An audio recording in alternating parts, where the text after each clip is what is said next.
Ngayon, mas ramdam mo yung comment ng totoong tao na they're really making a stand, countering fake news or trolls na nagpo-post ng kung anumang kamalian sa West Philippine Sea. Kasi kung walang aggressive response coming from people in authority, people from government, kung nagsabi rin kayo ng hindi totoo, syempre i-call out namin kayo, di ba? Ang maliwanag na nagsisinungaling dito, No spin, no lies, just the truth. Magandang araw sa ating lahat, especially sa ating mga kababayang nakikinig at nakatutok sa Just the Truth Podcast, saan mang sulok ng mundo kayo naroroon. Tuloy-tuloy lang tayo sa ating talakayan dito sa ating podcast at syempre patuloy niyong makakasama ang inyong lingkod, J. Tristan Tariela. Sa bawat episode ng ating podcast, layunin nating maghatid ng tama, malinaw at makabuluhang impormasyon hinggil sa mahalagang usapin sa West Philippine Sea. Higit pa rito, bibigyang puwang din natin ang mga kwento ng ating mga panauhin tungkol sa kanilang mga karanasan sa kanilang chosen field or expertise. Ngunit bago tayo dumako roon, atin munang talakayin ang ating mahalagang impormasyon tungkol sa West Philippine Sea. Noong taong 2012, formal itinakda ng pamahalaan ng Pilipinas ang paggamit ng terminong West Philippine Sea sa pamamagitan ng Administrative Order No. 29 na nilagdaan ni dating Pangulong Benigno Aquino III. Layunin ng kautosang ito na magkaroon ng malinaw at opisyal na katawagan para sa mga katubigang nasa kanlurang bahagi ng ating kapuluan, partikular ang mga lugar na nasa loob ng Philippine Exclusive Economic Zone, Luzon Sea, Bajo de Masinloc at ang Kalayaan Island Group. Ang hakbang na ito ay hindi lamang simpleng paggamit ng terminolohiya. Isa itong bahagi ng mas malawak na pagsisikap ng Pilipinas na ipakita at igiit ang ating mga karapatan sa ilalim ng United Nations Convention on the Law of the Sea or mas kilala sa tawag na UNCLOS. At ngayon nga, sa ating panibagong episode, mapalad tayong makasama ang isang batikang political journalist at educator na kilala sa malalim at matalinong pagtalakay sa mga usapin sa politika at pamahalaan. Nagsimula siya bilang reporter sa Philippine Daily Inquirer noong 2000. Bago lumipat sa ABS-CBN noong 2015, siya rin ang dating anchor at managing editor ng programang After the Fact ng ABS-CBN News Channel. Sa kasalukuyan, siya ang host ng Facts First, isang live political talk show sa kanyang YouTube channel na may malinaw na advokasya laban sa disinformation. Bukod dito, nagtuturo rin siya ng journalism at political reporting sa University of Santo Tomas at kinilala sa iba't ibang parangal sa larangan ng pamamahayag. Dito sa ating talakayan, mas makikilala pa natin siya ng lubusan. Dahil sa pagkakataong ito, siya mismo ang ating kakapanayamin. Welcome po sa ating podcast, Sir Christian Isguera. Sir, thank you sa pagpapaunlak ng aking invitation na mag-join ng podcast. Welcome dito sa podcast ko. my pleasure, Rear Admiral. Para maiba naman, no? Madalas ikaw yung na-interview ko. Actually, sir, yan yung idea ko eh. Kasi parang sabi ko, parang lagi na lang ako yung na-i-interview ng mga tao. Pero minsan, hindi natin ma-size up where do they really stand when it comes to the issue of the West Philippine Sea, for example. And at the same time, minsan unfair din sa mga popular anchor like you, sir. Walang chance na sabihin nyo sa tao yung personal side ng buhay nyo, sino kayo, saan kayo nagtapos, your childhood like, and influences na nag-push sa inyo para maging known journalist and a respected one. So ito yung podcast na naisip ko, sir. Balikan yung mga nagtatanong sa akin.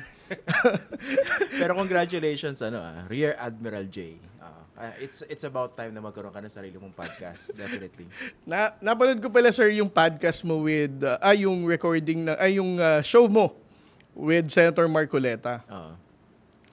Thank you for reminding him na na-promote ako. Parang yun yung una mong question na tinanong sa kanya. Alam mo po ba, sir, na na-promote na si Admiral Tariela? Naalala ko yun. Actually, siya nag-volunteer mag-guest. Kinontak ako ng staff niya 2 weeks earlier. 2 weeks before. Tapos sabi ko, sige, let's go. Yan. Pero nagulat din ako kasi iba yung demeanor niya. Parang hindi ito yung Marcoleta nakikita natin Na parang attack dog, di ba, pag nasa Senado. Doon medyo behave siya Hindi ko nga alam kung sino yung nag-hold back sa inyo, sir Siya ba or ikaw? Pero parang hindi mo rin kasi siya ma-press on dahil hold back din siya. Ang attitude ko noon, bago kami nag-start, I was preparing for different versions of Marcoleta. So, pero ang sigurado ako doon, definitely I would ask the hard questions. Ikakanto ko siya in certain moments. Kumbaga, I had the whole interview plan in my head eh. In which you did naman, sir. Oh, alam ko naman kung saan niya dadalhin yung usapan eh, kasi very vocal siya ron eh. Pero nagulat lang ako nung hindi pa kami nag-start, parang he was very amiable. Sabi, kumusta na, ganyan. Yung parang hindi ko pa siya nami-meet in person, first time namin mag-usap online. And having been in this business for so long, na-realize ko ano yun eh, parang strategy ng mga tao to be able to disarm the interviewer. Yung pupuri-purihin ka muna ng konti. Usually sinasabi sa akin in the past. May influence pa ba yun, sir? Kung fragile yung ego ng anchor, edi syempre mauuto, di ba? Pag sinabi sa'yo na, ikaw yung favorite ko talaga, yung gano'n, di ba? Na-experience ko na yun before nung nasa mainstream pa ako. Alam ko pag medyo binobola ako nung kausap ko, para hindi mo lang siya ma-corner. Parang never ka namang nagpabola sa mga episodes na napanood ko sa... Minsan kinikilig din ako, hindi ko na pinapahalata. Hindi, joke lang. Alam mo, si Senator Edu, lagi kang binobola, sir. Sino ba yun? Walang kwenta yun eh. Isa na Edu. Siya yung first guest pala, no? Yes, sir, before you came, no? Ganun lang kami magbiruan nun. Pero hindi kami close to na, nagpa-plastikan lang kami nun. Yun din yung sinabi niya kanina, na huwag kayong, may pinabasa kasi ako sa kanyang post. Ang sabi, bakit ba lagi na-interview to? Sabi niya, wala kasi akong kwentang kausap, tsaka mahilig ako mag-guest sa mga walang kwentang usapan. Okay, babawi ako mamaya. Sige, maraming sinasabi, no? Pero, going back sa iyo, sir, dahil ikaw na issue dito ngayon, ang childhood mo, what was it like? What influenced you to become a journalist, a respected one, and really pushing for the facts? Where are you from? Childhood ko, super yaman kami. Taga Forbes Park, International School. Joke lang. Simple lang, very, very simple, very humble yung beginnings ko. So, lumaki ako sa Camarava area, so Malabon, and then we moved to, Valenzuela. Father ko taga Navotas. And then, no high school, I studied sa Manila, San Beda. So, very humble yung beginnings ko. Sa childhood, ano pa ba? Paiyakan ba to? Hindi naman, sir. Ganun lang. Tapos, paano ba ako na-introduce hindi, na-impress upon me by my parents, especially my mom, yung importance ng education. Yung, di ba tayo nagkakalay ng edad pero sinasabi nila dati, wala kang mamamana sa amin kundi yung edukasyon. So, ramdam ko na they were really insisting on that. So, kahit beyond our means, pinilit ako mag-aral sa San Beda. Noong time na yun, mahal ng San Beda And then college, UST. And then I learned parang I got acquainted sa current issues because of my parents. Yung nanay ko, lagi nakikinig sa transistor radio. Yung father ko, laging nag-uuwi ng dyaryo. Usually, ang binibili niya Tempo yung English tabloid. Tapos, nung panahon ng mga kudita, nung 80s, bumibili siya ng Reporter magazine. So, wala kang choice, makikita mo, binabasa ko na. So, na-introduce ako sa mga issues. Nakikinig ako before kay Louie Beltran, kina Randy David. Kay Kabayan. Wala kang choice kasi yun horror yun Kabayan, no, Di Castro. Pero I'm not exactly a big fan of that kind of journalism. Pumanat agad no? Pero pag lumalaki ka talaga ma-introduce ka sa mga ganun. Yung Magandang Gabi Bayan, di ba? Magandang Gabi Bayan. Hoy Gising. Ayun, sina Ted Pailon, Corina Sanchez. So, masasabi mo, sir, na yung childhood experience mo, your father reading tabloid na English tabloid during that time. Para sa'yo, ito yung nagtulak sa'yo na pasukin ang mundo ng journalismo. Sa tingin ko, tsaka parang by nature, parang very interested sa current issues. Tsaka by nature, I realize, may pagka-argumentative, mahilig makipagdebate. So I was part of the debate team ng high school din. Tapos ng college, nagdyaryo na. Pero how I got started talaga, it's because of my mother. Nung kinukuha niya yung report card ko quarterly ng high school, sabi niya sa akin, ano yung office na yan? Sabi ko, yan yung school paper ng high school. Sabi, apply ka. I was in my 3rd year. Ako naman, di nag-apply ako. And then I started liking it. Hindi na ako huminto since 3rd year. That was 1994. Dire-diretso na ako hanggang college, hanggang ngayon. So, masunurin ka pala sa nanay mo, sir? Makikinig naman ako. Basically, yun yung nagtulak sa'yo para pumasok sa school paper. Kasi, pag bata ka, wala ka na masyadong idea, di ba? Parang yung parents mo, yung mga kakilala, mga teachers, sila yung nagbibigay sa'yo ng mga opportunities Parang bibigay niya sa yung ano, ito yung mga options, so why don't you try it? And then I liked it. Sa vlogs mo, sir, sa Facts First, people see you as a no-nonsense guy, a very serious one, and you really press on sa mga issues pagdating sa gobyerno, sa West Philippine Sea, no? Kaya nag-guest din ako sa iyo. Pero hindi naman nila naisip yung mas soft side of you, no? You were married to Dr. Naomi Bernardo in 2021 nga nitong nakaraang 2 weeks ba? Na ipanganak ang pangalawang baby mo, sir. At the same time, ang joke nga sa iyo ni Secretary Ronald Llamas, tight ang schedule mo dahil gagawa ka pa ng yung daddy duties daw palagi. So, Hindi siya makarelate dun eh. daddy lang. Daddy lang. Walang Magaling siyang duties. gumawa ng bata. Oo. So para sa inyo, sir, yung family ba, especially having 2 kids right now, yung ambag mo sa lipunan to push hard for accountability of the government, to look for the right issues ng ating bansa.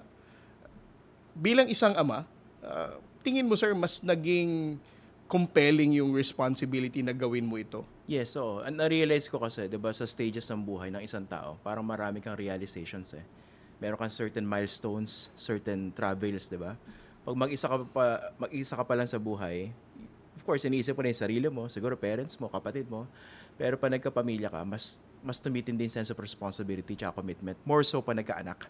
You will start realizing, of course, mas, alam mo to, Rear Admiral J, dahil mas malaki na yung mga anak mo eh. Pero realize mo na you have to be more committed to the advocacies that you're fighting for. You have to be more committed to certain battles. Kasi makikita mo na yung mundong ginagalawan mo, meron ka ng kasama na mas maliliit. So, eventually, mawawala tayo dito sa mundong ito. Wag naman sana soon. Pero, na-realize natin na what kind of world are we leaving as inheritance to our children. So, yun, parang nakakatulong yan sa pag-fuel. I don't want to sound very messianic about it or to romanticize it. Pero, yun ang totoo eh. Parang kailangan nandun yung, yung care for other people, and it starts with your family. Bakit sir? Parang hindi naman, again sir, hindi nagkakalayo ang edad natin, no? Pero ikaw, mga toddlers pa yung mga anak mo, newborn pa nga yung youngest. Bakit matagal ka nang nag-settle down? Dahil Pihikan ako eh. pihikan. Pihikan eh. Pag So marami ka pang girlfriends before your wife. Hindi naman.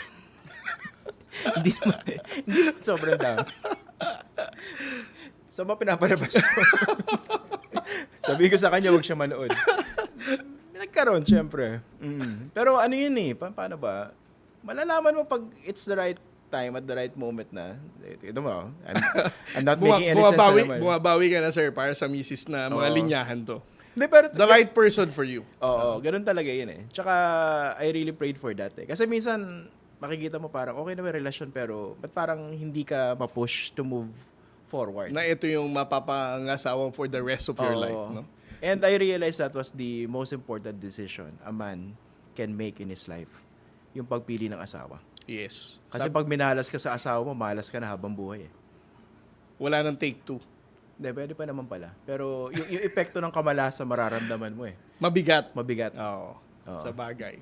Kaya ko natanong, sir, kasi nung binabrowse ko yung open source na storya ng buhay mo, your bio, na-realize ko, sir, you graduated 2000 sa UST, cum laude ng journalism, and then 2011, nag-masters ka ng theology. Naisip ko magpapari kaya si Sir Christian, kaya nag-MA siya ng theology. Hindi, naano lang ako, parang I got genuinely curious. Actually, nag-start ako ng postgrad sa UP. I enrolled sa communication research. And then after 1 semester, sabi ko parang boring. And at that time, I was very young in the industry. Bago pa lang ako sa field eh. I was a police reporter. I was covering Southern Metro Manila. So, nagpupunta ako every Saturday for my classes sa UP. And then sabi ko, parang boring. And then, nag-walk-in ako sa USC. Sabi ko, ano ba mga courses na meron dito? Nakita ko lang Theology. Theology, major in social pastoral communication. Sabi ko, mukhang interesting. Parang I challenge myself. Ayun, natapos ko naman. Ang kakaiba lang sir, kasi kung you push for research, siguro you're going to have a different take when it comes to investigative journalism. Right? Kasi research, mas thorough, and validating facts na mga bagay-bagay. And then you choose pastoral communication. Communication pa rin yun eh. It's more on ethics. No? Oh, and basically communication dimension ng theology. So, hindi siya yung technically parang gusto magpare. Oo. But do you think, sir, it will be a different take kung ipinursu mo yung research with that of natapos mo sa UST? Baka hindi ko pa rin tinuloy kasi nabore ako. 'Di ba parang you need that extra push to be able to finish postgrad. 'Di ba? Yung parang kunwari pag yung topic mo sa thesis or dissertation hindi ka interested na sobra, ang hirap tapusin eh. So yun ang na-realize ko. Baka yun talaga yung path para sa akin. At the same time, sir, when you were in the university, kayo sir ang editor-in-chief ng Barsitarian. Yung school paper namin ng Yung college. school paper ng college. Sabi ni Senator Edu, hindi kayo naging student council president. Yun lang daw yung lamang niya sa inyo. Ano kasi yun eh, dito, natural conflict of interest yun. May ganong rule sa school. Pag part ka ng school paper, hindi ka na pwedeng maging head ng isang student organization. More so yung student council. Parang ganito, imagine mo yung editor-in-chief kunwari ng Inquirer o ng Rappler, siya yung presidente ng Pilipinas o cabinet secretary. 'Di ba meron siya natural conflict of interest? Kasi may adversarial nature in journalism eh. So necessarily yung pagiging student council head mo would run in conflict with your job as a journalist on campus. Kasi kasama sila sa mga babanatan mo eh, whether you like it or not eh. So sinunod ko yung rule na yun. Yung decision mo, sir, na maging editor-in-chief ng Barsitarian, hindi na to utos ng mami mo? Ay, hindi. Parang natural progression na yun. Kumbaga, it only started nung high school. editor-in-chief ka ng high school. And then after UST, ang unang news outlet na pinasukan mo, sir, is the Philippine Daily Inquirer. Nag-walk-in ako doon. Hindi pa uso yung online application. Talagang may bit-bit ka na printed resume tsaka published articles. At nasa Inquirer ka for 15 years ng career mo. 15. Ano, sir, ang beat mo nun? I start from the bottom. Kasi ngayon, iba yung trajectory ng career ng mga journalists ngayon eh. Ngayon kasi, pag fresh grad ka, pwede ka mag-cover ng Malacanang. Noong time na yon, you'd start at the bottom. Nag-cover ako ng mga police, yung mga away, yung mga sunog, yung mga rally, yung mga hold-upan, yung mga drug laboratory raid, yung ganun. So, I started at the bottom. I covered local governments. Then, And then I started covering yung mga departments, Philippine National Police. I covered religion, science, yung sa Department of Health. Hindi naman strictly sa science, pero Department of Health issues, sorry. Tapos nagko-cover ako dito before sa elliptical dati, sir, area. walang beat. May beat, yan yung beat mo. Yan yung beat mo, police. Local governments. Tapos nag-cover na, and then eventually nag-specialize ako sa politics. I covered the House, Hindi mo, sir, the Senate, na-cover Malacanang. ang defense. Na-cover ko siya as a reliever. Kasi pag kinover mo yung PNP, you would also cover defense. And then, nagko-cover din ako before ng peace talks. Yung mga insurgency. Diplomatic, Nako-cover din yun. cover mo rin, sir. And then for 15 years, sir, sa Javio, lumipat ka naman ng ABS-CBN ng 2015. 2015.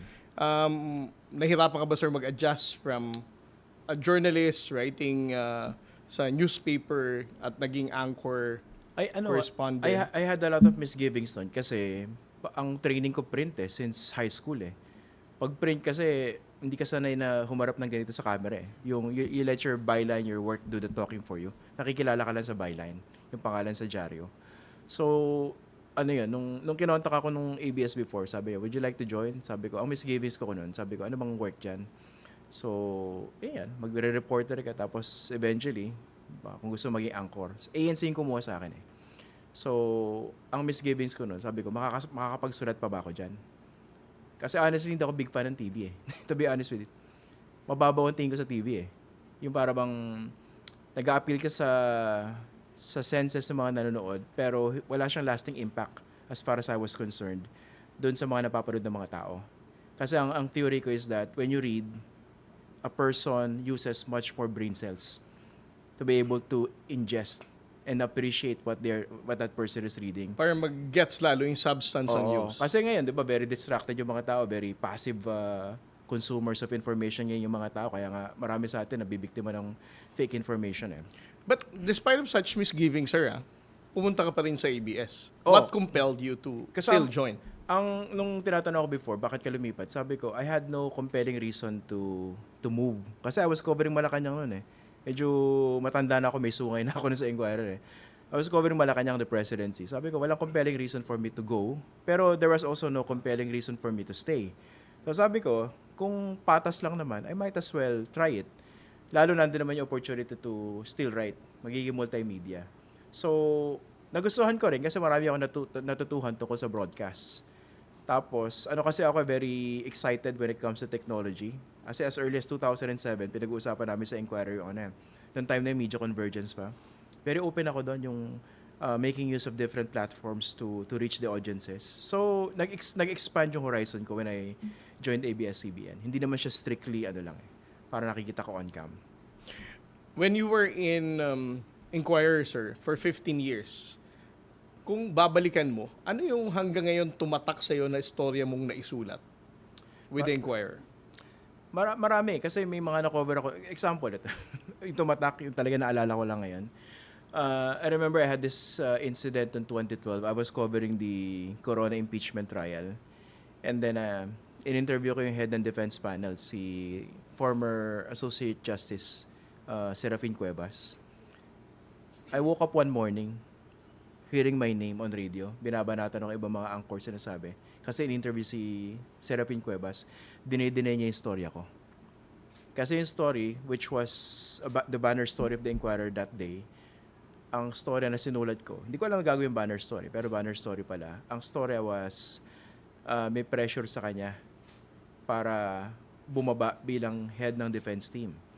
Nung panahon nila, nila Sen Edu Secretary Lamas, di ba? Sila yung nagpa-impeach dito kay Corona. So, he was denying that he knew me and that he ever talked to me. Sabi ko, yari ito. Kasi recorded yung interview, may picture pa kami. Pinainom pa niya ako nung energy drink Yung tumatak sa isip ko kasi that was the first time ma-experience ko na meron akong source ang in-offer sa akin energy drink. Sabi ko, hindi pa kayo tubig Siya energy drink. Hindi ka nakalimutan ko na yung brand, no? Pinuntahan ko kasi siya a few days earlier. I wanted to do a profile on him. And then in the course of our interview, haba na interview namin, more than 2 hours yata. Naka-record dyan. Tapos, marami siyang kinuwento. Isa sa mga kinuwento niya na may pressure daw sa kanya yung administration nila Noynoy Aquino. Bigla raw pinabubuksan yung mga libro nila sa law office. Parang subtle pressures para bumaba siya as So, yun yung naging takbo ng story. Sabi ko, pag nilabas ko lahat to, mapapahiya sila. Kasi recorded dyan And then, yun ang ginawa na Inquirer. Pero misgivings ko, sabi ko, huwag niyo ilabas yung buong recording. Kasi I was interviewing per print Meron kami mga conversations off the record dyan Wala, pag sinabi, ito off the record, syempre, off mo yung recorder. Minsan, nagja-jumble-jumble na, di ba? Ito bang part na to, off the record pa, hindi. Noong time na hindi pa naman ganun kadali mag-upload ng recording online That was 2012.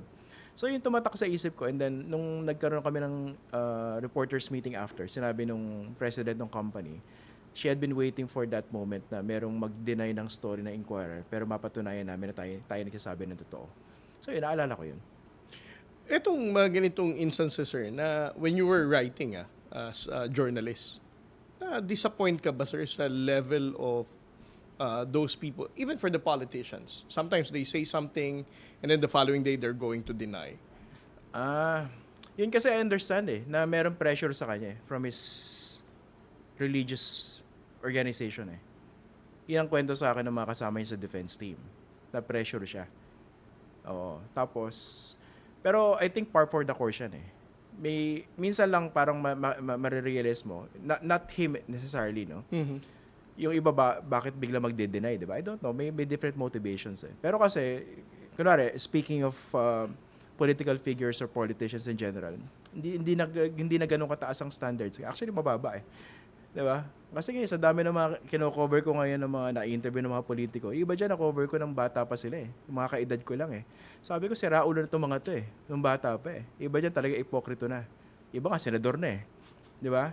So, I'm not even surprised kung bakit sila Buti na ganun. kasi hindi tayo magkakilala nung bata-bata pa ako. And then after that, sir, sabi ko nga sa'yo, before we started, yung show mo, sir, na After the Fact, walang bola, isa ito sa dahilan kung bakit nag-subscribe kami sa TFC ng misis ko.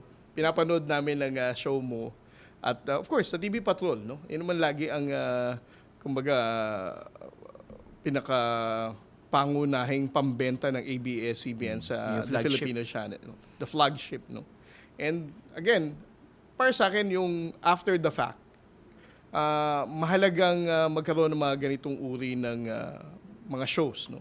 Especially asking accountability, not hesitating to ask the right question. And then, we were all surprised nung nagpaalam ka nung 2022. No? Dalawa yun 2020 tsaka 2022.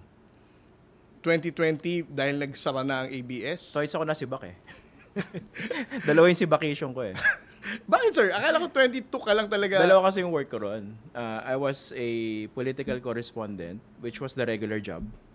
And I was a political talk show host. Ang tawag doon, talent. Hindi siya regular. Per contract basis yun. So, Yun yung sa every After year. the Fact. Oo. Pero ang regular job ko, political correspondent. So, Yun yung 2020. noong 2020, sinibak ako pareho. Nung CEO. Ang real reason doon kasi, matagal na kaming hindi nagkakasundo because of fundamental differences sa journalism. Not exactly just because of the franchise. Kasi very aggressive ako, di ba? This is how I speak, this is how I report, this is how I see things. Ito yung worldview ko. And I think I'm not wrong. Sorry. Sinabi ko sa kanila yan. I think I'm not wrong. Ayun. So, parang akala ng mga tao, sinibak ako because the ABS-CBN lost its franchise. It's not. Talagang gusto na ako sibakin dati pa. Kasi nga, the CEO felt na hindi ako makontrol when it came to my questions, when it came to my style of journalism. And at some point, abrasive sa mga taong ini-interview mo. I don't think abrasive kasi I maintained respectful a respectful demeanor. Ayoko lang kasi pinapakailaman yung strong believer ako sa independence editorial independence. Kaya when they told me before na, gusto ko na bigyan ng program sa ANC. 'Di ba kung bata ka reporter, parang kikiligin ka talk show, sarili mo, 'di ba? Ako na kung tinanong, sabi ko, how much independence can I exercise here? Sabi ko, dapat hindi makialam sa editorial content yung mga boss. Kaya ako napapansin niyo, 'di ba, may mga show sa TV ngayon. Alam mo, may paid content 'Di ba? Alam mo, in-sponsor ng isang kumpanya, isang negosyante, baka politiko pa, 'di ba? Sabi ko, I won't do that. 'Di ba, may mga ganung programs pag Friday magiging light, 'di ba? Nag-interview sila ng mga doktor, ng mga ospital. Sabi ko, paid content 'to And sa akin, 'yun That's very unethical. I-bleep nyo na lang, no? Pero sa akin, yun So, yun ang yun mga red lines ko. Sabi ko, ito yung training ko sa journalism since 1994. So, alam ko na hindi to dapat ginagawa. Ayokong pakialaman yung content. I know how to self-regulate, but I cannot do self-censorship. May mga moments na sasabihin sa'yo, ba't mo gines yan? Minsan may sasabihin sa'yo, wag mo na i-guess yan. Kunwari, bukas yung programa, sasabihin sa'yo, i-disinvite. Sabi ko, I don't do that kind of I don't play that game. Kaya yun, nung tinanggal nila ako twice, nung first time nila akong tinanggal, nag-react yung social media, ibang mga nanonood. They maintained me as an anchor, pero tanggal pa rin ako as a political correspondent. And then, the second time na tinanggal ako, that was in 2022. Yun yung March naalala mo. 2022. Oo. Ito na yung a few weeks before The ipinanganak election. yung 1 week before pinanganak yung anak. Buntis si Mrs. nun happy distraction kasi kung wala ka ibang pinagkakabalahan nun or you were not looking forward to anything, baka iba yung reaction mo Noong time na yun, I was pissed off, pero I strategize Sabi ko, hindi ako magpapatalo sa ganito, sa corporate pressure. And ang pinaka motivation ko nun, I didn't want to lose my voice before the election. Kasi that was 2022 That to March me, 2022. That to me was the most consequential election since 1986. So sabi ko, I had to keep my voice. Ayun. And yung naitayo mo, sir, yung Facts First, 2020. Tinayo ko siya 2020 nung una akong sinibak kasi sabi ko, bilang na yung oras ko rito sa ABS. So sabi ko, I had to look for... Tsaka gusto ko talaga mag-podcast, 2019 pa. Pinropose ko sa ABS yun I did a presentation, sabi ko, maganda mag-podcast. Hindi pa uso yung podcast in 2019 eh. I was even encouraging the other anchors, yung mga masikat, di ba? Yung mga Ted Filon, di ba ganon. Sabi ko, maganda mag-ano sila, podcast. Ayun, so, awa ng Diyos, nagkaroon ako ng initial podcast doon, 2020, after the fact. Tapos, nung tinanggal na ako, I started yung independent, Facts First. Ngayon, sir, speaking of podcasts, blogs, mga YouTube na mga naglalabasan, kaliwat kanan ngayon sa social media din. Ang tanong ko, Sir Christian, can you explain bakit mas madaming podcast ngayon, mas maraming blogs, political blogs, compared noong nakarang administrasyon? Can we argue that it's also because of the chilling effect ng pag-shutdown ng ABS, the EJK, running after Maria Ressa of Rappler? Naka-apekto ba to? Or ngayon, mas malaya kasi ngayon na kahit papaano, I mean, everybody can criticize anybody. That I think that's one of the reasons. Pero I think the main reason is natural progression because of the developments in technology. Kasi ngayon lahat naman technically is a content creator eh. Kailangan mo lang may cellphone na medyo smart. Hindi mo kailangan maging smart eh. Kasi may smartphone ka tapos may internet connection ka, pili ka ng pader, pwede ka magsalita, di ba? Actually, yung iba nga na very raw yung messages nila, 'di ba? Magmumura lang sa post nila. Ano na 'yan eh, 'di ba? Parang nagba-viral. So, it's because of technology and people realize that I think I have a voice. I should be listened to by the people. Pati naman yung mga government officials, 'di ba? Yung mga elected officials na realize instead of doing press conferences, kami na mag-Facebook Live, di ba? So, natural progression yon. Pero, nakakatulong yon. Kasi nga, hindi ko ma-imagine na yung tapang ngayon ng mga honest-to-goodness podcasters or bloggers. I couldn't imagine that kind of Level of courage, bravery. level of courage or bravery nung panahon ni Duterte. Kasi ano yan eh, to be honest with it, grabing trahedya yung pinagdaanan ng Pilipinas from 2016 to 2022. And hindi natapos in 2022 yon. Ngayon, kitang-kita mo pa rin yung mga kademonyohan eh. Yung remnants, yung residual effect nitong mga kademonyohang content na ito hanggang ngayon eh. And before you know it, babalik yan eh. This might just be a respite eh. This 2022, the period of 2022 until 2028. Do you think, sir, it's a good thing that more people like you, more people like Lovely Granada, Ronald Llamas, Kristan. Sino si Ronald Llamas? Huwag mo na seryosohin nyo. And other podcaster. And do you think, sir, maganda to? Encountering fake news and misinformation? Or at some point, negative din dahil so much noise that it confuses the Filipino people on what is the facts, what is the opinion, and what are the fake news? Depende kasi rin sa sa quality of information that these content creators are relaying to the people. Kasi yung noise, wala na tayong choice dyan eh. Even before social media, talaga namang nandun yung chaos ng information eh, di ba? Mas na-amplify ngayon because everyone is a content creator. Pero nakakatulong 'yon. But we have to realize na kasi ako ang tingin ko talaga sa social media, it's a universe and expanding. So in this region of the universe na pinag-uusapan natin Rear Admiral, nakikita natin parang ang daming mga right thinking content creators. Pero if you look at it from a bigger perspective, tuldok lang 'yan eh. Diba, kunwari, can have, let's say, 1.2 million followers ay yung nagpapakalat ng fake news. 10 million. 10 million, di ba? Tapos, mas solid yung mga supporters siya. Mas nag-crossover siya. So, paano mo tatalunin yun? So, the point is, nakakatulong itong mga ganitong content creators. Very, very effective yan. Lalo yan sina Lovely Granada. Pero, kailangan strategic din yung approach when it comes to fighting disinformation. But do you think, sir, ang mga kababayan natin ngayon, kasi pag pinag-usapan ng West Philippine Sea, napansin ko lang, ang mga organic Facebook users, mapa X, mapa Facebook or Instagram, ngayon mas ramdam mo yung comment ng totoong tao eh. Na they're really making a stand, countering fake news or trolls na nagpo-post ng kung anumang kamalian sa West Philippine Sea. Do you believe, sir, na ngayon mas engaged na ang mga kababayan natin to speak out for the truth? Tingin ko, and thanks to you. Hindi ako nang bobola. Thanks to you at saka sa initiative ng mga kasama ninyo, 'di ba? Dito sa Transparency Initiative. Kasi kung walang aggressive response coming from people in authority, people from government, syempre kayo rin, we also have to look critically dun sa binabanggit ninyo. Kung nagsabi rin kayo ng hindi totoo, syempre i-call out namin kayo, 'di ba?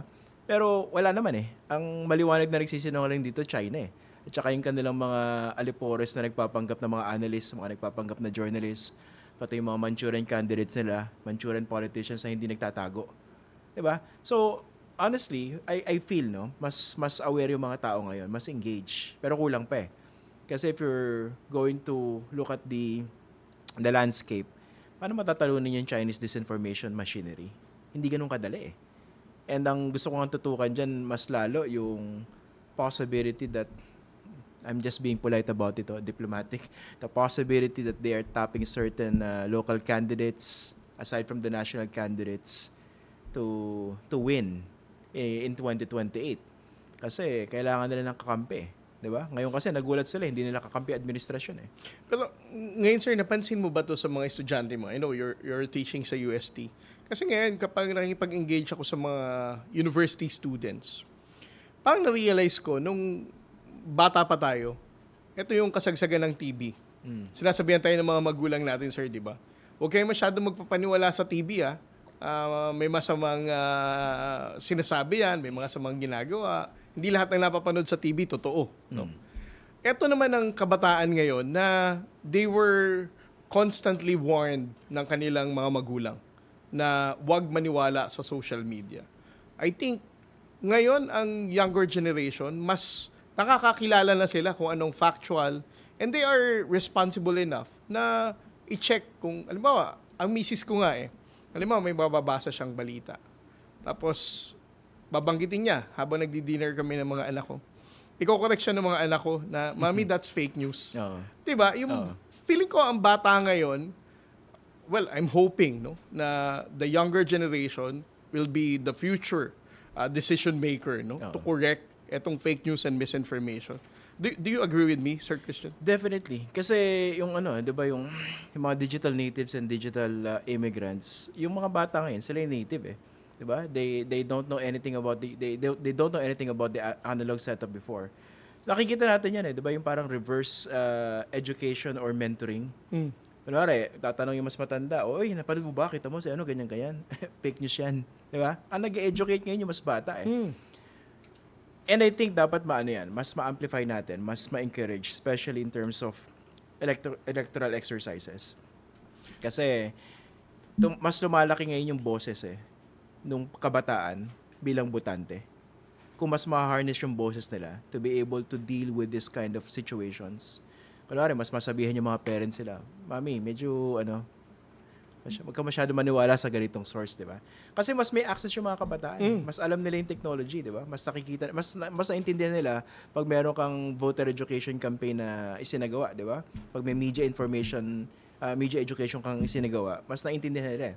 Tsaka ang mga lola, katulad ng parents ko, mga lola, parang pag may nabasa sila, paniniwalaan na nila sa social media. Tsaka sa Viber, And then, very dangerous yung kahit sa Viber groups na yan. kapag may nabasa ang mother ko, ipapadala niya sa amin. Samantalang ang mga kabataan, kapag may nabasa sila, na parang weird to Yung usual response ng bata ngayon, Hinto ka muna ng konti. i-google nila. Oo. Google nila, and then, sa kanila babalikan yung mother ko na, Lola, fake news po yan. Ito po yung nangyari talaga dyan. Ito po yung sinabi ni ganito. May study dyan before, yung mas matatanda, yung mga boomers, mas susceptible to falling for fake news. No. So, going back sa issue, sir, ng pagtaas ng mga influencers, bloggers, and podcasts, nung 19th Congress, nag-attempt ang lower house na magkaroon ng makapagpasa ng isang batas that will regulate or at least curtail itong mga influencers na nagpapakalat ng mga maling informasyon. Do you think it's about time, sir, to regulate the content sa social media? Especially, ang argument ng iba, it will limit our constitutional freedom of expression.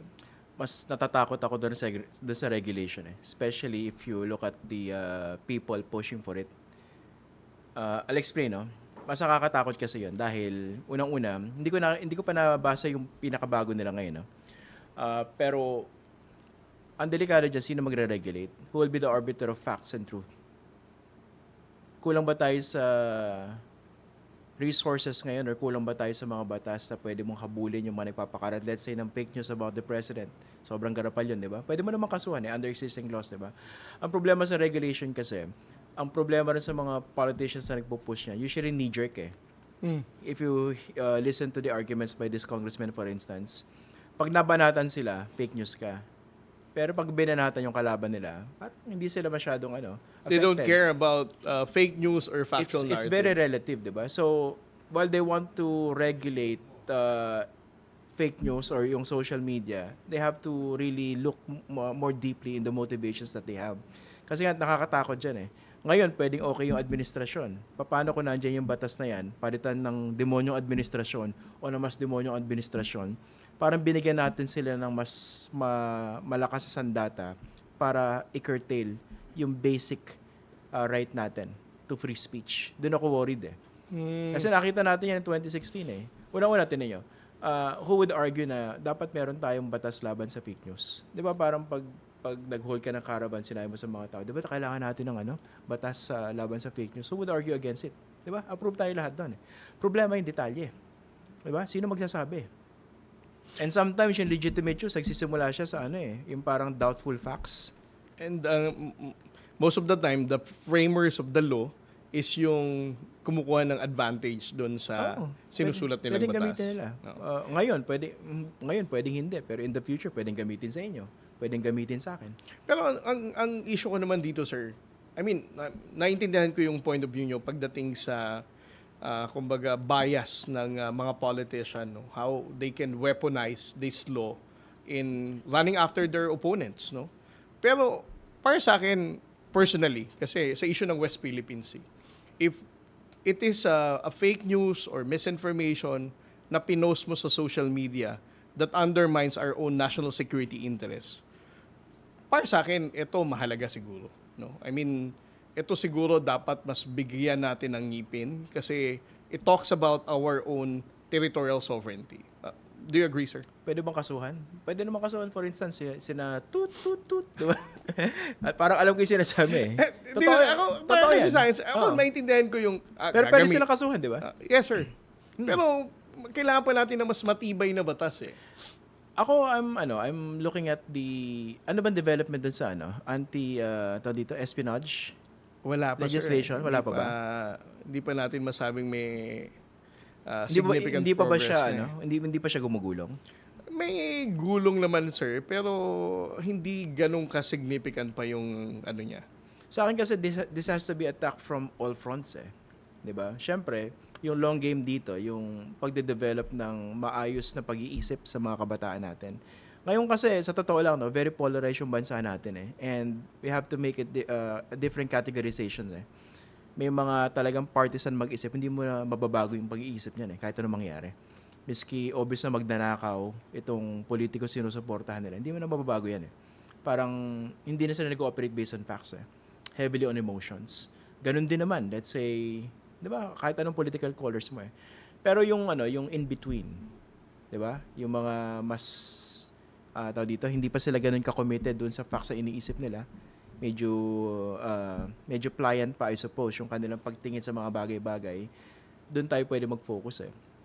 Kunwari, dito sa education, di ba? I think part naman ng curriculum yata yung yung pagde-develop ng critical thinking sa mga bata natin. Pero how do we really institutionalize that, for instance? Sa akin kasi natatakot talaga ako sa legislation eh. Kasi that should be the last thing that they should consider in terms of fighting disinformation. Diba? Yung platform accountability, kailangan natin yan. Kasi ang isang problema dito, we're dealing with Meta, we're dealing with Google, private companies yan eh. And then later on, because of the ill effects of this disinformation campaigns or propaganda, they realize, teka, public good to, no? Hindi pala kami basta-basta nagne-negosyo lang dito. Pero even then, lahat tayo nasa mercy nila eh. Miski meron sila sinasabi na, hindi, we're trying to fight disinformation. Pero how effective are they doing that? Ngayon tayo, di ba, nagpa-podcast. dependent pa rin tayo sa algorithm, let's say, na YouTube tsaka ng Facebook on how this will be distributed.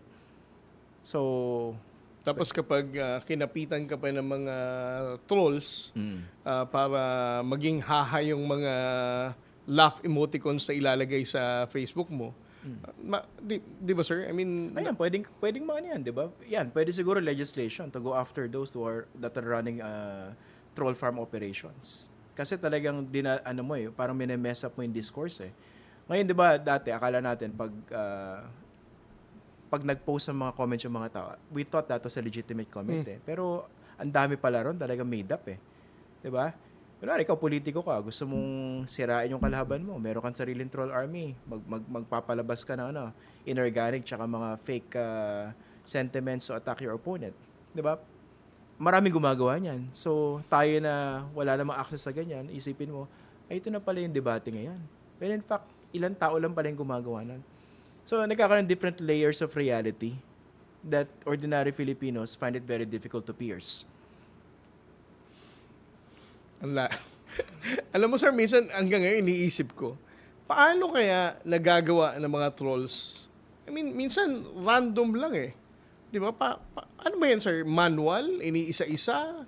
Ano ba to? AI na rin ba? Digital na rin ba mga trolls ngayon? Nakatulong ngayon yung AI eh. Kasi yung AI, di ba, habang pinapadali yung buhay natin in certain respects, napapadali rin niya yung buhay ng mga gumagawa na masama eh. Nagtatagalog nga eh. Minsan yung mga comments din sa'yo, di ba? Or sa akin, sabi, nagtatagalog na pala itong mga trolls na ito eh. And how can you fight that, di ba?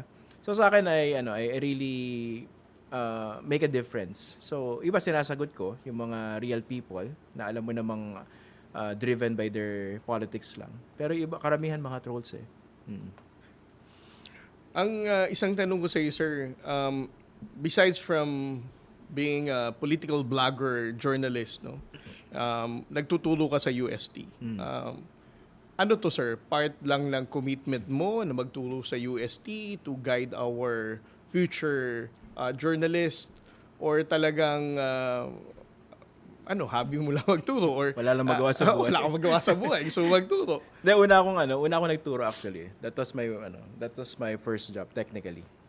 So Before you joined the Inquirer, Oo. nagtuturo ka na talaga, sir, ng faculty ka na for Noong the time na yun kasi pag journalism. fresh grad ka, pwede kang kunin agad eh. And then later on, may requirement na dapat may postgrad ka. So, kaya tinapos ko yun. So, I was initially absorbed sa English department ng namin sa UST. Then after that, kinuha na ako sa journalism. Ayun. May purpose yung teaching eh. I don't want to romanticize it, pero may purpose eh.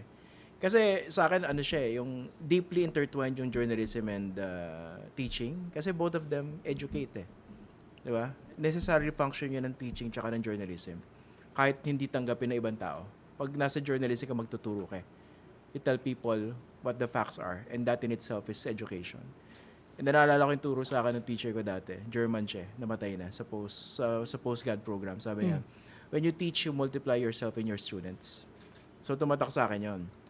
And then na-realize ko, that adds more pressure kasi paano kung bugo ka o tarantado How will you be kang teacher, remembered, no? Anong legacy ang may iwan mo sa mga estudyante mo? Nag-multiply ka ng 1,000-fold ng mga gremlins eh. So challenge yun. Pero ang tanong ko ngayon, sir, no? Hindi ko alam, sir. Mas alam mo to dahil you're part of the third estate no, ng media, and you're also a journalism professor.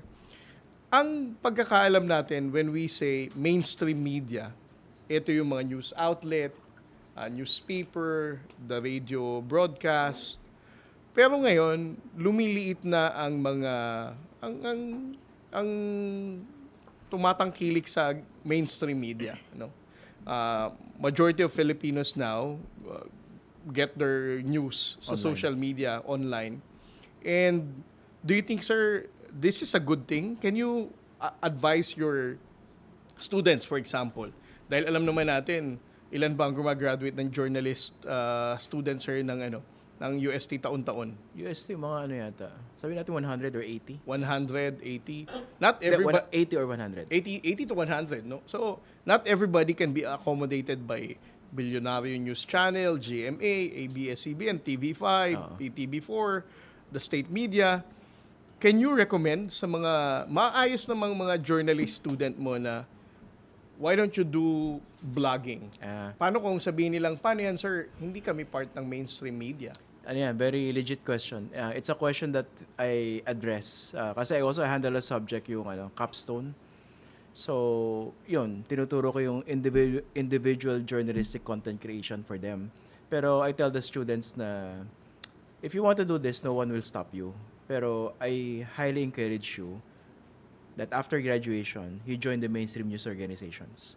Kasi iba yung matututuhan nila dun sa proseso sa mga newsrooms. Kasi technically pwede ka naman, miski hindi ka pag-graduate, 'di ba? Hindi mo naman kailangan diploma para makapag-podcasting o makapag-vlog, 'di ba?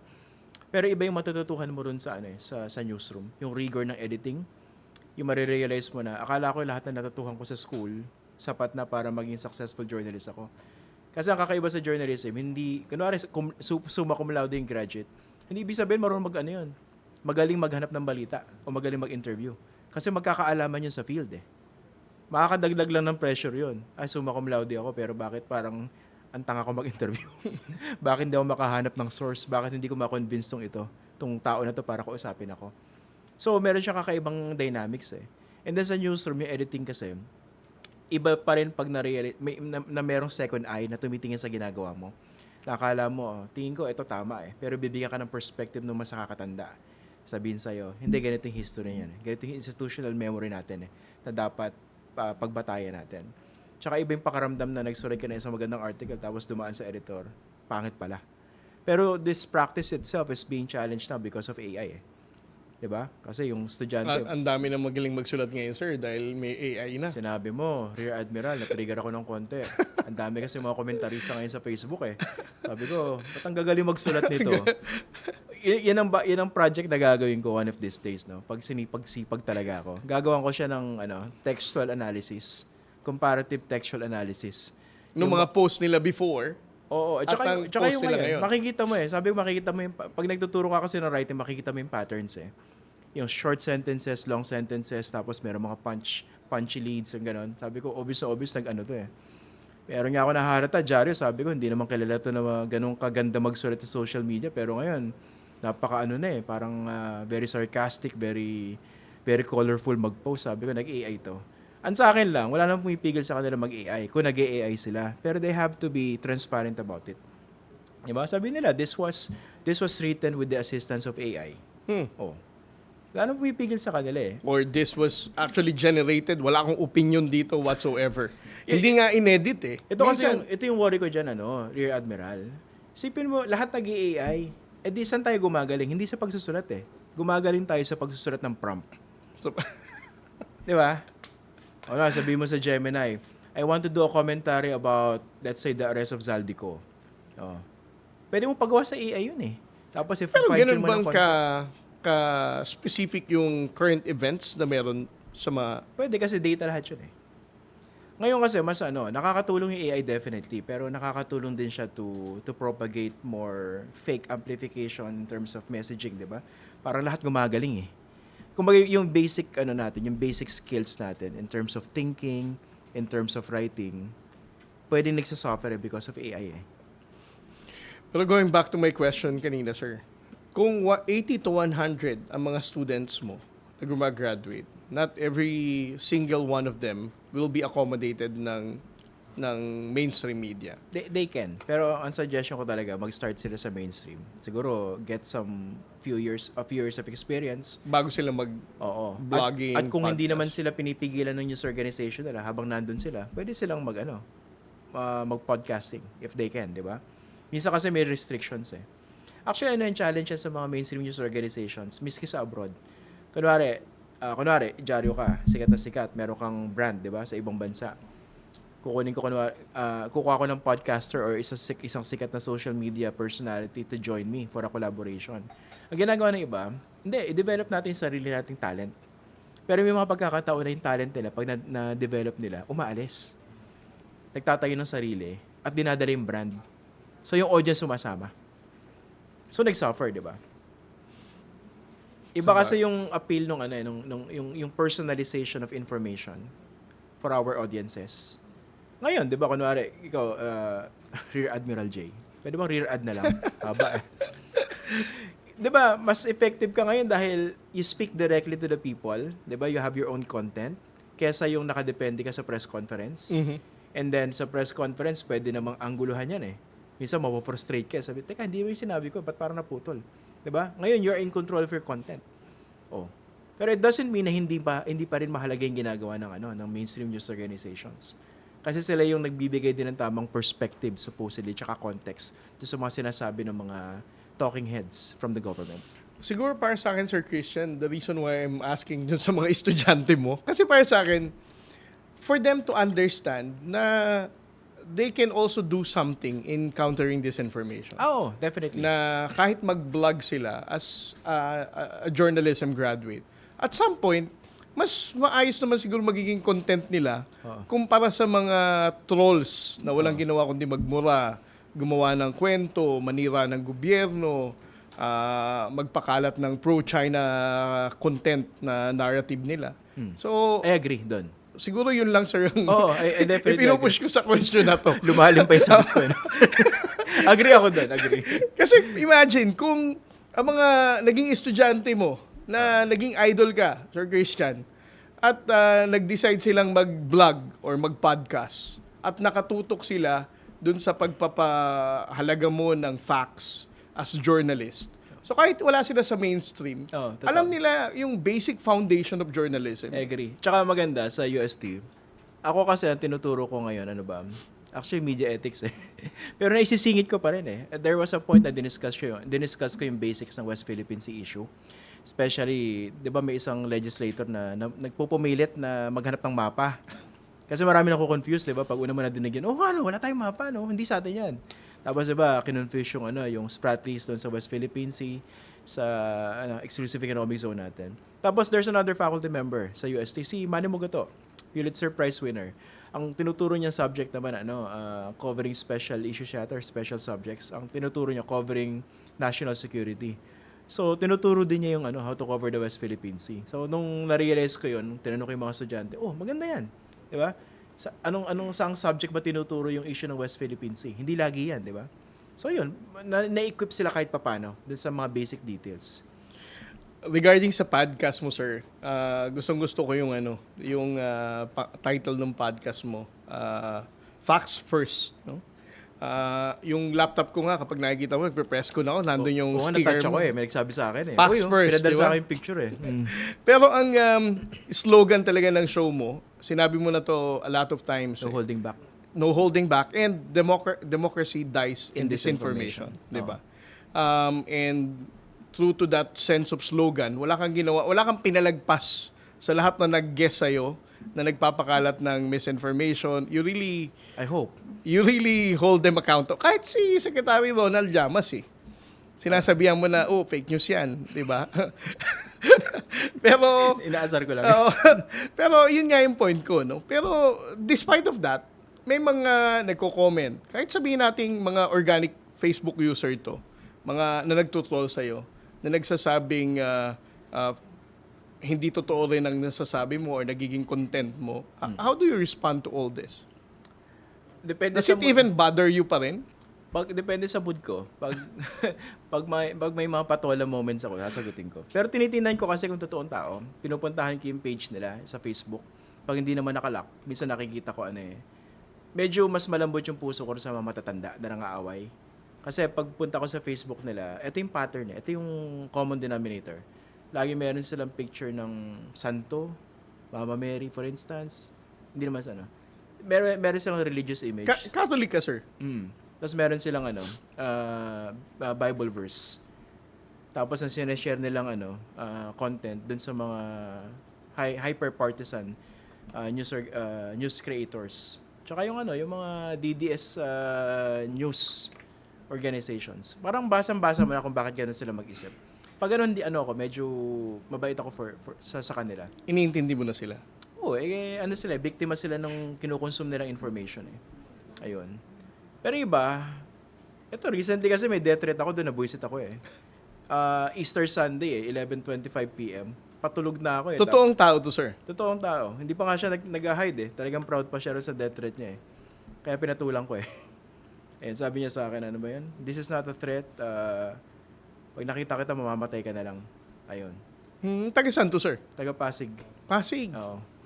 So yun, pag ganun, gusto kong ano yun, parang i-highlight yung hindi dapat pinapalampas yung ganito. Ano yung DDS supporter hardcore? Kitang-kita ko eh. Alam mo, dati, sir, I think, nung nakaraang administrasyon, meron tayong paniniwala na na huwag nyo nang patulan yan, nag-glorify lang lalo ang fake news kapag nag-react ka eh. Di ba? And then, eventually, na-realize natin, hindi, kailangan palang patulan itong mga fake news and misinformation na to. Otherwise, they're going to dominate the information space. Oo. Kaya kailangan mong sagutin, punto per punto, para i-clarify. Oo. Kasi may mga naniniwala may mga nabubudol. Oo. And I think, yun siguro yung, para sa akin, learning experience na ng ating mga kababayan. Di ba si former VP Lenny Robredo, inamin yan, during the early part, hindi nila pinapatulan, sinasantabi nila. Then they realize, meron sariling mundo na to, may sariling buhay na yung fake news eh. Parang isang interview niya yan, sir, meron siyang podcast na tinanong siya about regrets. Tapos yun yung isang sinabi niya, na dapat, nung vice president siya, lahat ng mga crazy fake news na ibinato sa kanya, dapat in-address niya. Oo. Kasi nung pinabayaan nila, they thought like you need to ignore it para hindi mag-glorify. Akala nila mawawala. Oo. And then eventually, yun yung nag-dominate ng information. Kasi ano yun eh, parang many of us are of the belief or of the school of thought na the truth shall prevail. Kumbaga, why would I bother? Alam ko naman yung totoo eh. I know deep inside kung ano yung totoo. Ang problema, nag-i-exist ka sa sarili mong bubble. Before you know it, yung buong mundo pala naniniwala na rin sa kasinungalingan against you. And then you would play catch up. Yun ang danger eh. Kasi dati, di ba, meron tayong concept ng marketplace of ideas. Hindi lahat ng mga impormasyon, lahat ng mga opinion, kahit bugok yan, sige, eventually yung tao, pipiliin naman niya yung tama. Ang problema, hindi natin na-realize na there's a condition there. There has to be proper education on the part of the people to be able to choose or make the right decisions in the so-called marketplace of ideas. Ngayon yung marketplace kontrolado ng private companies ng Meta at ng Google So sila nagsasabi na makikita mo Diba dating worldview mo, mas kontrolado mo Ngayon yung worldview natin, dependent sa feed natin, algorithm Sa algorithm at sa feed. Kapag pinaikot-ikot pa rin ng Facebook yan at dumaan sa newsfeed ng napakaraming tao, they will accept it as a fact. Example, rear ad. Ngayon lang in China diba? Minsan may makakausap ka. Tayo mali yung Pilipinas. Pilipinas yung bully. Kayo nag-i-instigate. Sabi ko, hindi ba napanood yung naputulan ng daliri? Yung binobomba ng water cannon? Ano ba to? Talagang sasadyain mo, bombahin nyo kami.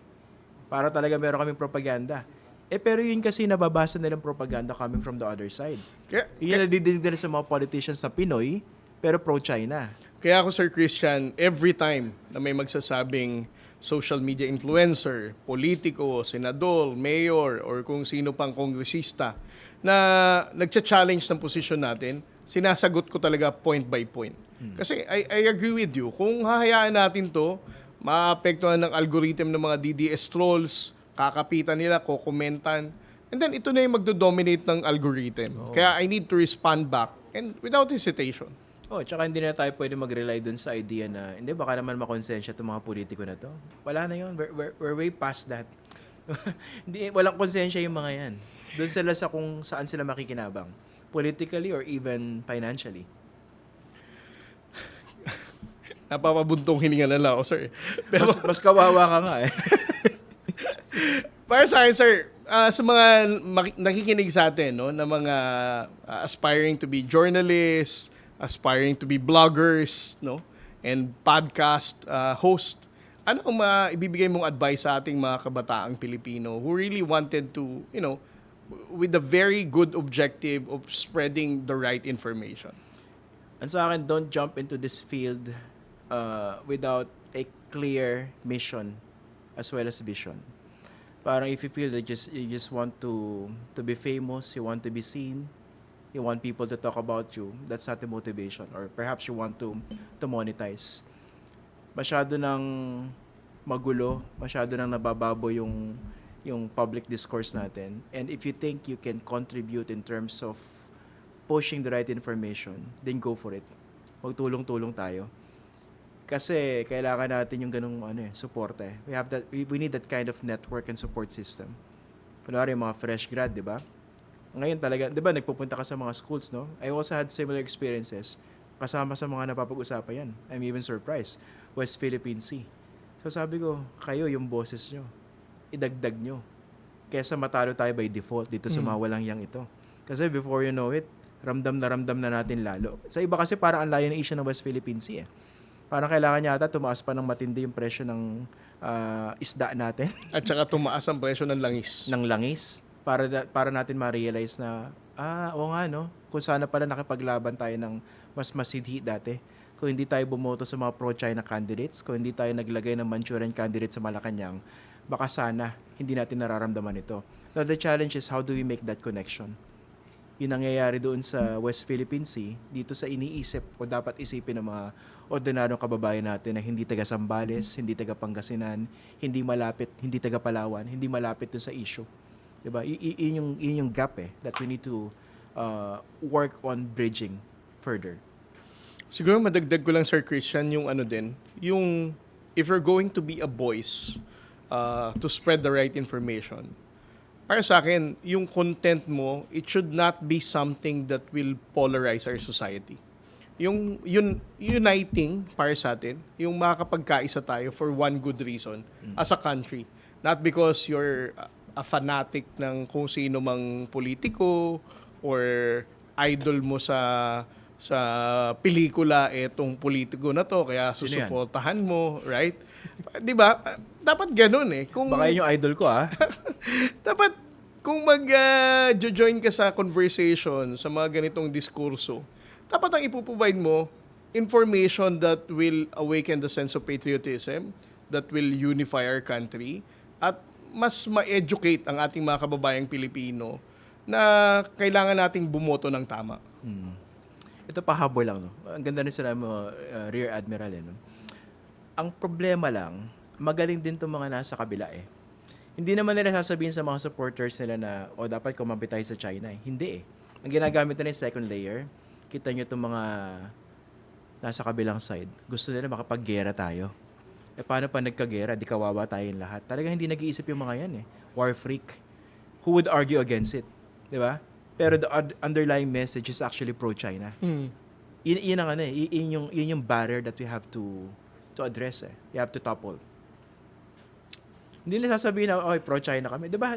Pro-Pilipino nga yung mga yan eh. Parang makapili lang, sir, no? Makabayang Pilipino. Yun yung ibig sabihin ng makapili eh. Makabayang Pilipino. Baka lang mapahiya yung mga dati makapili. Sabi, akala namin garapal na kami. Mas matindi kayo ngayon Kasi wala nang bayong. Wala nang bayong eh. Nakabarong eh. Sir, game ka ba na magbasa tayo ng mga online comment sa YouTube channel mo? Wala na akong choice eh. Nandito na eh. Go! Okay, sir. Ayon sa isang komento sa isang Facebook user tungkol sa yung post sa paglulunsad ng Rage Coalition ng PDP Laban, ang sabi niya, akala ko non-partisan itong si Christian Isguera. Trapo din pala siya. Anong comment mo dito, sir? Unang-una, hindi ako trapo dahil hindi ako politiko. In non-partisan, definitely I'm non-partisan. Dahil lahat ng kulay binabanatan ko. Pero I base my commentaries on the principles and values that I hold. Kitang-kita mo lang gano'n ka-hypocrite yung Rage Coalition na yun. Wala pang E eh, di ba? Ano ba yung E sa Rage na yan? Ang sa akin lang, yung kailangan kasi ng mga tao ma-realize, this is also part of opinion journalism. Yung opinion ko, based sa facts. Meron ba akong sinabing hindi totoo na nangyari doon sa Rage Coalition launch na yon? Yun lang yung sagot ko. I'm not even offended. They have to review what they mean by non-partisan. No. Ako siguro, sir, comment ko lang. Kasi para sa akin... Makapatrouble ka. Iba na yan. Rage na yan. Yun nga, sir. Ang tanong kasi ng anak ko, sabi niya, Daddy, no, parang it's hard to... Comment ng anak ko to. Explain ko lang. Parang it's hard to support a coalition courting the Filipino people's support kung ang pangalan ng coalition mo, Rage. Rage. Diba? Again, para sa akin, sa pananaw ng isang kabataan, hindi naman siguro deserve ng mga Pilipino na magkaroon ng rage, 'di ba? for them to be supported by politics. Anyway, that's just Pwede ba my... isang singit lang? Sige, sir. Gano'n ka-ipokrito tong Rage initiative na ito? Pwedeng isang oras to para isa-isahin natin yung hypocrisy, no? Isa lang, yung paborito kong senador, number 1 sa puso ko, si Senator Robin Hood Padilla. Sabi niya, ang gusto niya, 2 Dutertes. 2028 Sara, 2034 Sebastian. This was coming from someone pushing for an anti-dynasty legislation. Saan planeta niya kinuha yung opinion na yun? Hindi ba napaka-ipokrito nun? Yun lang po. Ito naman sir, mula sa isang post. Ito yung tungkol sa content mo naman daw sa Facebook Reel. Ang sabi niya, nagpunta ako sa FB, mga comments sa Reel posted by Christian Isguera ay wala ring natutuwa sa kanya. Okay. Okay. Sorry. Di ka natuwa. Ito naman sir, Papatawa ako next time. Sige. ito naman sir, mula sa IG, comment ng regarding dun sa Reel mo about political dynasty. Journalist, pero bias. Ano Anong mo na comment spelling ng bias? Ano daw sir? B-I-A-S. Bias muna bago natin pag-usapan.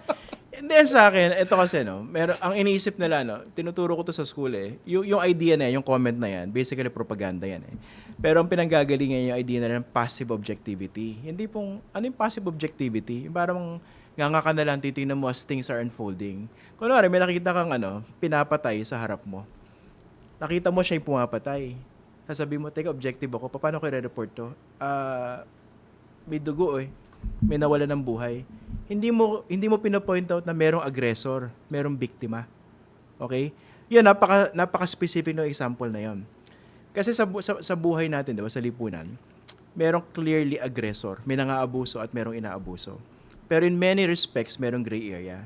Example itong political dynasty. It's a very complicated issue for a lot of people might be willing to care about, no? Pero ang point natin, bakit tayo nagko-comment about political dynasties? Kasi nakikita natin epekto niyan na masama sa politika natin, sa sistema natin. Kung paano nakukorrupt yung sistema natin pag kontrolado ng iilang pamilya, yung ating politika pati na resources. Kaya ako nagko-comment doon. Of course, I'm biased, but I'm biased for things I know would benefit the people and biased against people that are abusing ordinary Filipinos. In that case, I'm proud to be biased. Thank you very much, sir. One last question lang siguro, sir. Para sa akin, pang finale natin to. What gives you hope for the future journalism of this country, sir? Pag nakikita ko yung mga students namin, pag nakakausap ko yung minsan sa mall, may mga lumalapit sa akin. Hindi sila journal students, pero sasabihin nila, "Oy, I saw what you posted, what you said. I agree sa ganyan-ganyan." Then nakikipaghuntahan na sila about issues. Sabi ko, marami palang Pilipino talaga na they still care. Kasi the moment we stop caring about our country, about our fellow Filipinos, that would be the end of it. We would lose by default. Matatalo tayo dito sa mawalang yang ito na nagpapatakbo ng gobyerno. But definitely, sir, there's still hope. Definitely. Maraming salamat, Sir Christian. Thank you very much. Salamat. I learned so many things from you. Marami ako natutuhan sa'yo. Salamat. And that's a wrap for today's podcast. Maraming salamat sa inyong pakikinig at pagsama sa talakayang ito. Huwag kalimutang samahan kaming muli sa susunod na episode para sa panibagong usapan na siguradong kapupulutan ng kaalaman at inspirasyon. Muli, ako po si J. Tristan Tariela, bringing you real talk and real work and life experiences. No spin, no lies, just the truth.